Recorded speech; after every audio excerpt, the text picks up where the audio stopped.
heir to the throne tortured for speaking in his sleep. They said he was born with a scream that shattered every mirror in the birthing chamber. That the queen, pale and bloodless, whispered, "He knows already," before falling into unconsciousness.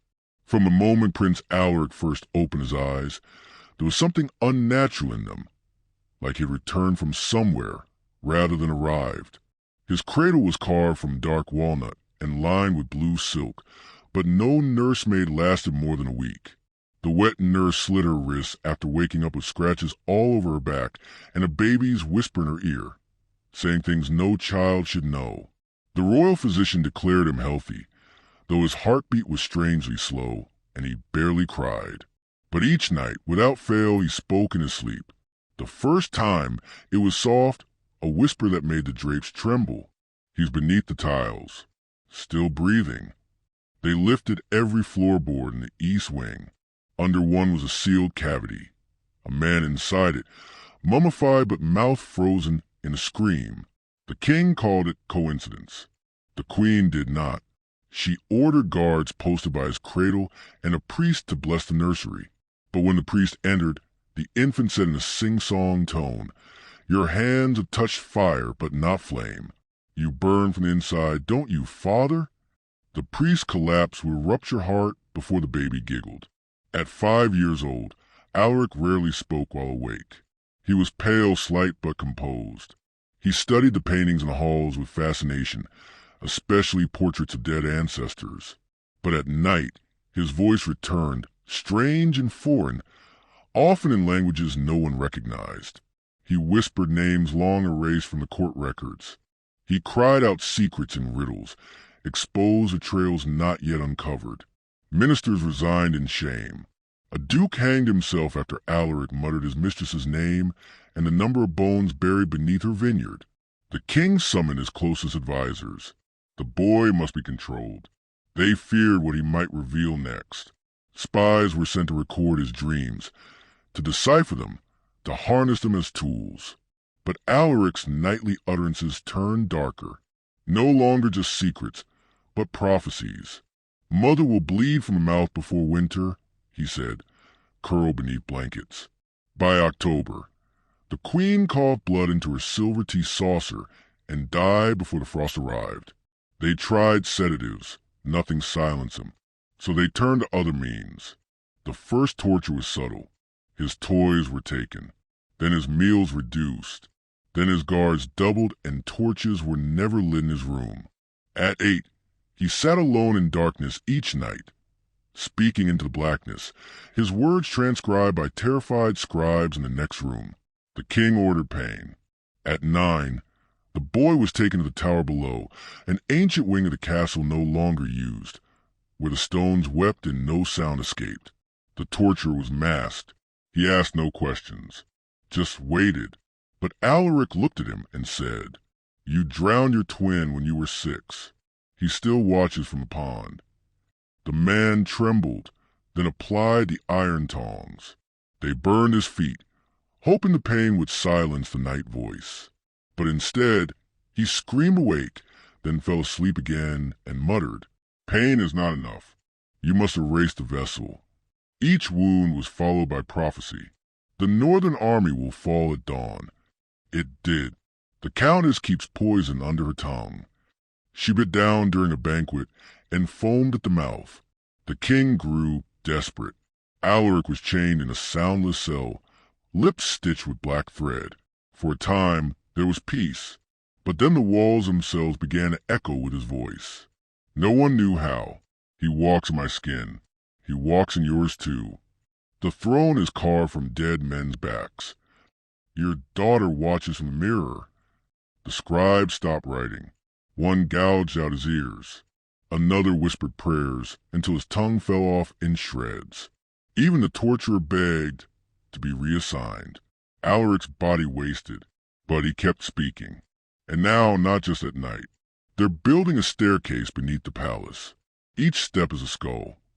At 12, he was brought before the king once more, thin as a corpse, draped in chains, with stitched lips freshly bleeding. The king, gray and trembling, asked, "What are you, my son or my curse?"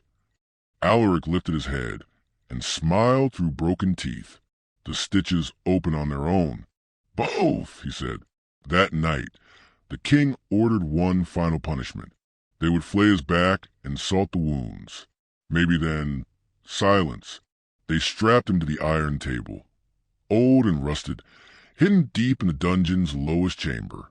The executioner brought the blade. The royal physician readied the salts. A priest began reciting verses.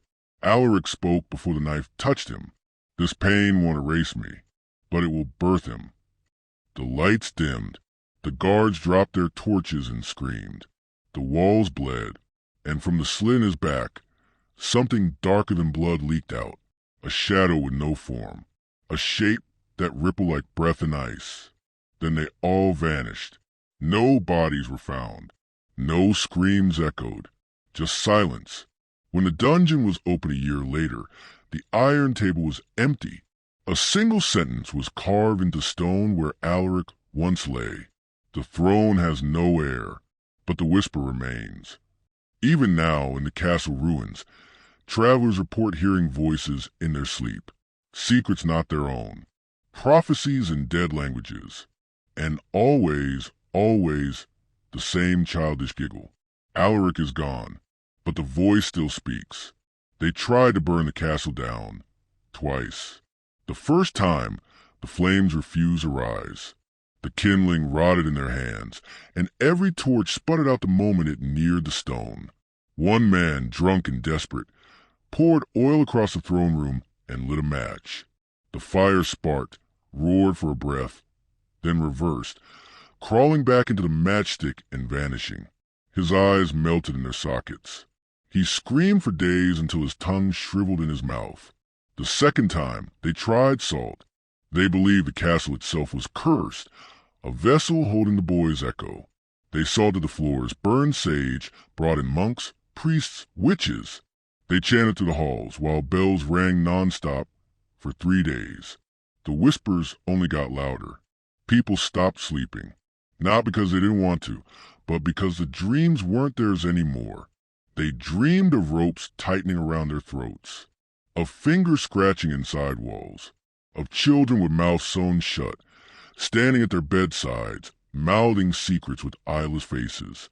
In the villages nearby, children began waking in the night, mumbling phrases they didn't understand. He walks where no shadow falls. The Iron Throne sits on a grave. He is dreaming of teeth again. One girl whispered the full royal family tree, names that hadn't been spoken in 300 years, with blood trickling from her ears. She didn't survive the night. A scholar from the south came, certain he could reason it all away. He brought ink, scrolls, and logic. He slept in the king's old chamber. On the first night, he carved over 70 glyphs into the walls with his fingernails.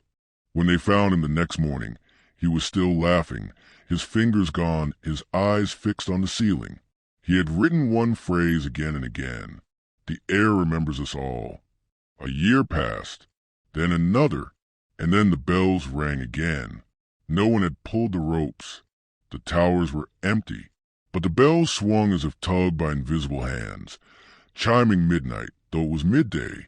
In the village square, a child stood barefoot in the snow. No one knew his name. His face was pale as hair ashen, and his eyes were like Alaric's. That same distant hunger, that same knowing. When asked his name, he smiled and said, "I was only sleeping." They tried to take him in. He went calmly. They dressed him in warm clothes, gave him a name, tried to give him a home. But at night, he began to speak. The stairs are longer now. I remember what you did beneath the chapel. The iron table misses me. He spoke without moving his lips. Within a week, the family that housed him fled screaming. They abandoned their farm, leaving food on the table and candles still burning. The child stood alone in the doorway, watching, smiling. He wandered from place to place. Wherever he went, dreams followed. Whispers turned to screams. Graves cracked open. Paint peeled from walls, revealing old symbols that no one remembered painting. Mirrors refused to reflect anything at all. They say He stopped by the ruins of the castle one last time. The sky went gray. Birds fell from the air mid-flight. A frost rolled in even though it was summer. And as he walked through the empty throne room, the stone beneath his feet rippled like water. Then he was gone, but the silence didn't return. Now, generations later, the land is still scarred. The ruins are sealed, but those who live nearby still report hearing laughter at night. Children sleepwalk toward the hills with their eyes rolled back. Farmers wake up with strange markings carved into their barns. Livestock are found with their jaws broken open, as if trying to scream secrets they were forced to swallow. Every now and then, a traveler disappears, always near dusk, always near the ruins, and sometimes weeks later, someone hears their voice, speaking in the dark, whispering things no one else could know, personal things, old sins. The stories say the heir never died. They say he left his body but kept his voice. They say he waits for a new throne to be carved, not from gold, not from stone, but from bone, and when it is ready, he will speak again, not in sleep, not in dreams, but in all of us, at once. There was a forest that grew in the years after the last stone of the castle crumbled, not a natural forest, something older, something remembered, trees twisted in shapes that made no sense to the eye, bark like blistered skin, leaves that never fell, but pulsed with veins in the moonlight. No birds nested there, no animals fed there, only silence and sometimes a softened-like breath being held too long. They called it the Whisperwood, and in the very center of that forest, unreachable by map or compass, something began to form. It started as a circle of scorched earth, surrounded by roots that dug up through stone like skeletal fingers. At first, just ash and dirt, but then bones in perfect arrangements. A spine, a rib cage, a skull without eyes. No one placed them there. They appeared. Hunters who strayed too close came back with strange burns across their chest, shaped like open mouths. They spoke of seeing a boy sitting among the roots, humming lullabies in reverse. One said he saw the boy carving names into his own skin, names of people the hunter hadn't thought about in years. Dead friends, old enemies, lovers lost. The hunter went blind the next day. His last words were, "He remembered my sins better than I did." Then the scholars returned, not the ones with scrolls and logic, but the ones who believed in darkness, the ones who had waited. They had studied the voice for decades, tracing its echoes in bloodlines and ruins. They believed the heir was not just a child cursed with knowledge, but a vessel, one that could be rebuilt, reshaped, reawakened. They called themselves the custodians. They wore robes stitched with silence. They filed their teeth into points. They carried with them fragments of bone, said to be from the iron table itself. They built a shrine in the Whisperwood with no tools, only their hands and their mouths, chanting in that old, forbidden tongue, the one the boy once spoke in his sleep. No one dared stop them. The forest twisted around them, protected them, and the air near the shrine grew thick, hard to breathe, filled with whispers you couldn't quite make out unless you listened, really listened. And those who did, they heard their own voices, but speaking things they never remembered saying. Confessions, lies, dreams they had buried. One woman wandered in and heard her dead father's voice say, "You were supposed to drown. I dropped the rope on purpose." She never left the forest again. Soon, the custodians brought children into the shrine. Not their own, stolen ones, orphans, bastards, each one chosen for the way they spoke in their sleep. They fed them ink and bone dust. They bound their mouths shut for weeks, then cut the bindings during moonless nights, waiting to hear him again. 9 died screaming, but the 10th child, a girl named Lyra, opened her mouth and did not scream. She sang, a lullaby none of them had ever heard before, and yet every one of them wept when they heard it, because something inside them remembered it, buried deep in marrow and memory. The heir was returning, not as a prince, not as a boy, But as a chorus, a collective, a choir of the forgotten, they began preparing the new throne. It was not a chair. It was a cradle, a coffin, and a gate, all in one, shaped from bones too old to date. At its center, a mirror blacker than obsidian, one that reflected not your face, but the faces of those you fear would come back for you. And then the sky broke. Not storm, not fire. It cracked, like glass struck from behind.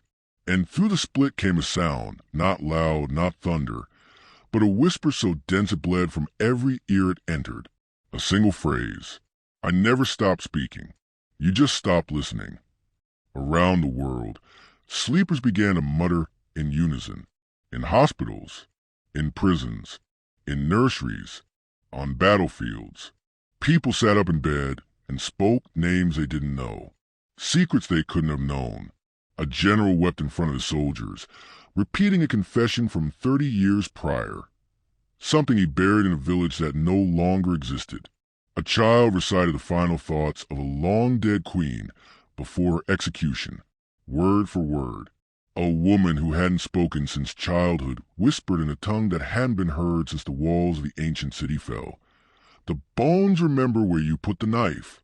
And in the shrine, the custodians bowed, trembling as the air grew heavier. The forest bent inward. The mirror began to ripple. And the voice, his voice, rose again. No longer childish. No longer soft. A voice that had grown. You carved lies into my back and called them truth. You bled me to silence your own shame. Now I carve into you. That night, hundreds across the land awoke to find names carved into their skin. Names of the dead. Names of those they betrayed. Names of those they buried beneath truth. No one could cut them out. No one could sleep without hearing their own voice speaking to them. Except it wasn't quite theirs. It was deeper. Sharper, knowing. They say the heir never needed a throne. They say we were the throne. Every secret we kept, every lie we swallowed, every scream we silenced, those were the bricks of his kingdom. And now that we speak in our sleep, we build it with every breath. And then came the 12th night, the night no clocks could hold, the one that stretched longer than it should have, as if time itself was asked to listen. The stars vanished. Not faded, vanished. Black sky, without depth, without end. And in that void, 1,000 mouths began to open, not in the heavens, but behind reflections, mirrors, water, shiny metal, even a glint in another's eyes. People looked, and saw faces behind their own, mouths forming words they hadn't yet spoken. I am still dreaming. You are only awake because I allow it. That night, sleep came without warning. Mid-step, mid-sentence. Entire cities fell into slumber, their lights still on, their hands still moving, until the breath left them still and heavy.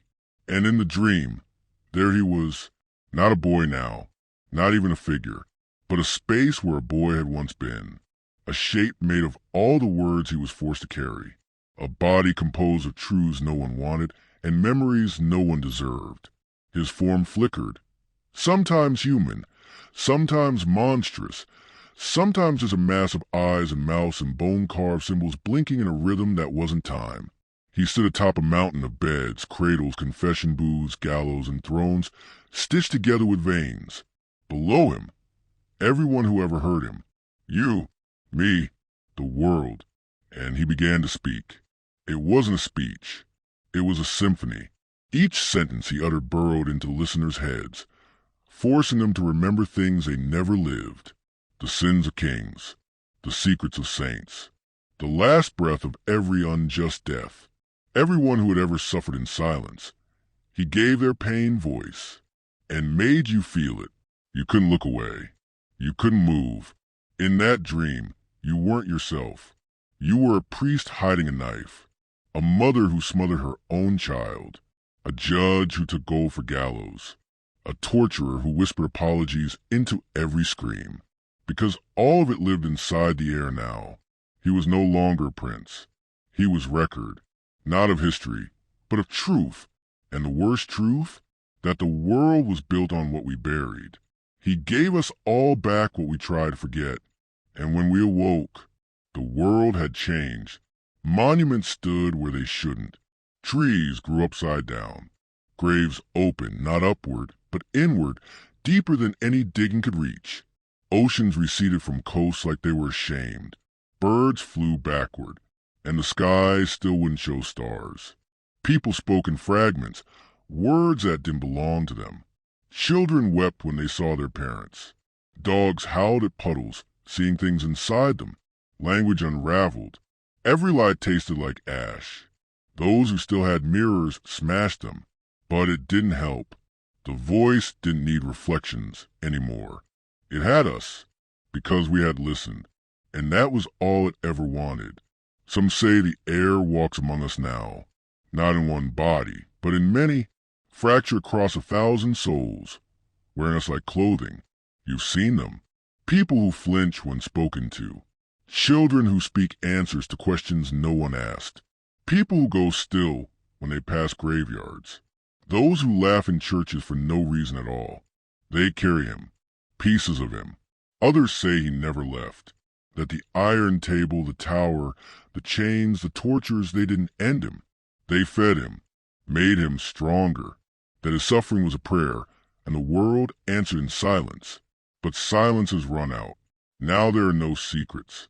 Not really. You feel it too, don't you? The sense that your dreams are not yours alone anymore. That when you speak aloud, something inside you listens just a little too closely. That sometimes when you close your eyes, your lips twitch in sleep, and you mouth something that makes no sense. But it makes perfect sense to him. The voice beneath the world. The prince who was punished for speaking. The boy who burned with every truth you tried to forget. The heir who needed no crown. Only your guilt. Only your silence. And now, he doesn't need your sleep. He needs your mouth. It started subtly.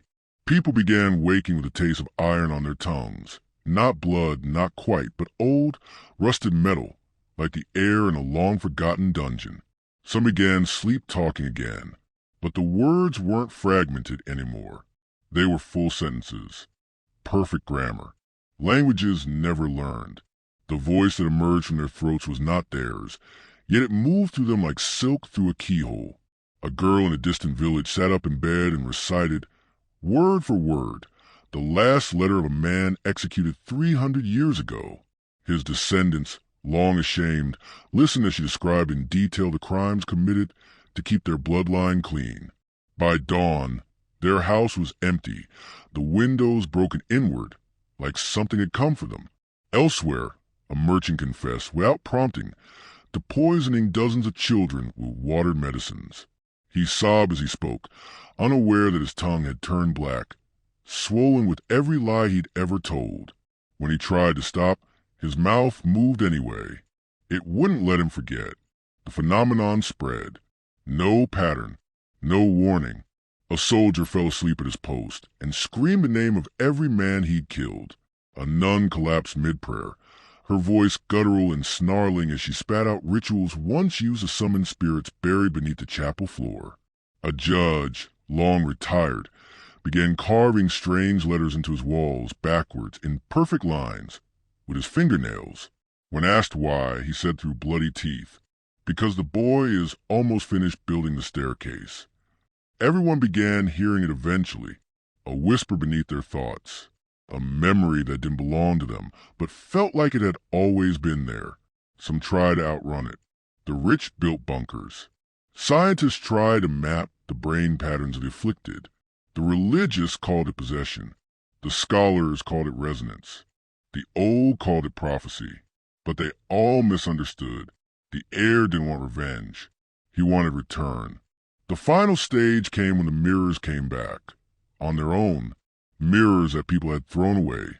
Smashed, buried. They reappeared. Hanging on walls.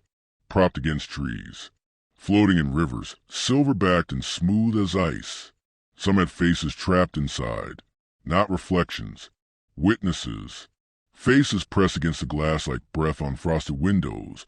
Eyes wide with knowing. And if you stared too long, you'd see yourself. But not you now. You then. You then. In the act. The moment. The betrayal. The silence. The watching and doing nothing. And the mirror would speak. With your voice. But the air's words. You offer me up to pain to protect your comfort. You broke my tongue and fear would have said anyway. Now you will speak only what you buried. And then your mouth would open, and it wouldn't close. Ever again.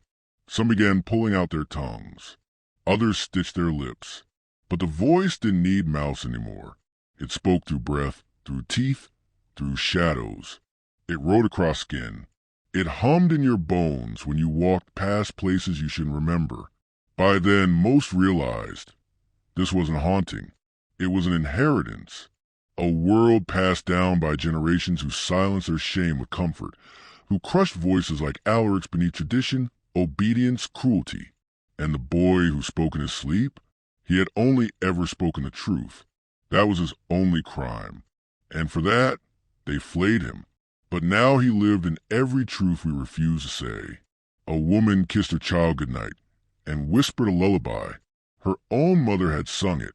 She never knew its origin. But far away, in the shrine deep in the whisperwood, the bones shifted, the iron table breathed, and somewhere, maybe in your town, maybe on your street, maybe inside your very own home, a child sits in silence, wide-eyed and smiling, waiting for sleep, waiting for you to sleep, so he can finally tell the last truth, the one he saved, the one that ends us all, the one you've known deep down from the start. You were never innocent. You just forgot how to listen. And so it ended, quietly, as all things that begin with a whisper must. There was no explosion, no final scream, just a moment in which every voice on earth stopped. A pause, so total and unnatural, it echoed louder than any cry ever could. In that silence, the air thickened, hearts slowed, dreams ceased to be private, minds unguarded, turned inside out, and from every throat in unison, across nations and ruins and rooms no one had entered in decades, the final words came. I was never dreaming. You were. Then nothing. The mirrors cracked. The woods went still. The bones in the shrine crumbled to dust, and the iron table dissolved into ash that scattered without wind. Those who survived remember nothing clearly, only pieces. A voice behind the voice, a feeling of drowning in one's own memories, and the sound, not loud but dense, of a child humming a tune the world never knew it taught him. The boy, the prince, the heir, he was never seen again, because he was never a boy, not truly. He was the sum of what we buried, the pain we silenced, the truths we punished, and when he finally finished speaking, he didn't vanish. He became stillness. Not absence, not peace, just a deep, echoing quiet, one that waits and listens, because somewhere someone is lying, again, and somewhere someone else hears a whisper in their sleep. The voice is smaller now, just one, but it's enough. The air left behind no name, no grave, no crown, only the certainty. That truth, once tortured, does not die. It learns how to wait, and